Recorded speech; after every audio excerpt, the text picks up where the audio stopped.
high school athlete raising awareness for the importance of CPR because he almost died on a football field this fall, and tonight he honored those that saved his life and encouraged others to learn what they need to do to ensure other athletes have the same outcome. Here's Olivia Bosser.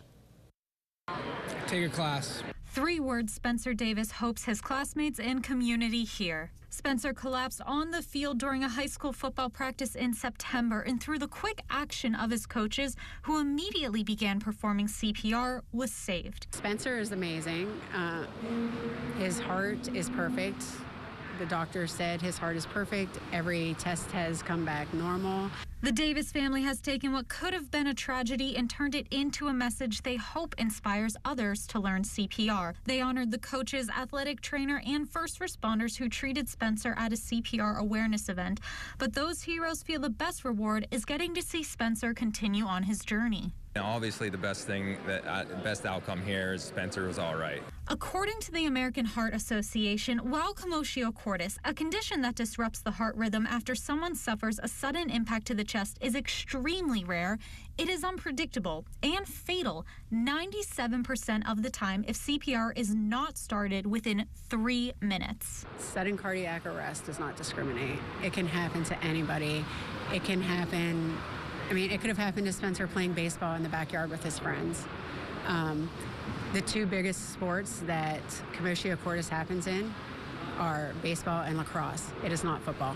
Highlighting the importance of everyone being trained to perform CPR and use an AED. You know, you just never know what's going to happen. You know, you don't want to have a kid's life in your hands, I guess, and feel that responsibility. So anything you can do in terms of being prepared for a situation, the better off you are.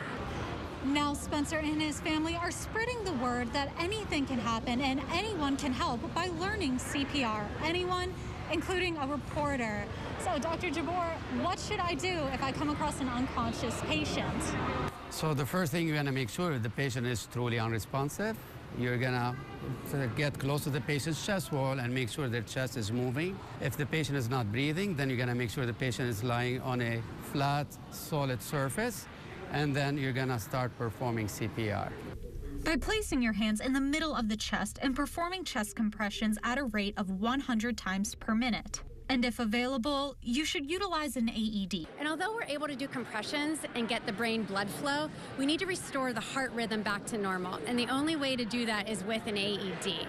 And most children and teens that collapse, especially in athletic events, are due to a fatal heart rhythm. So unless an AED is used, we're unable to resuscitate that person. UPMC donated 2 AEDs to the Hollidaysburg Area School District to help ensure their availability for students and staff. It's amazing. It makes me so happy just seeing a life-saving event can do so much awareness, and it shows, just because I'm here, it shows that they're worth a lot, and even though it's a lot of money, it saves lives. In Hollidaysburg, Olivia Bosser, WTAJ News.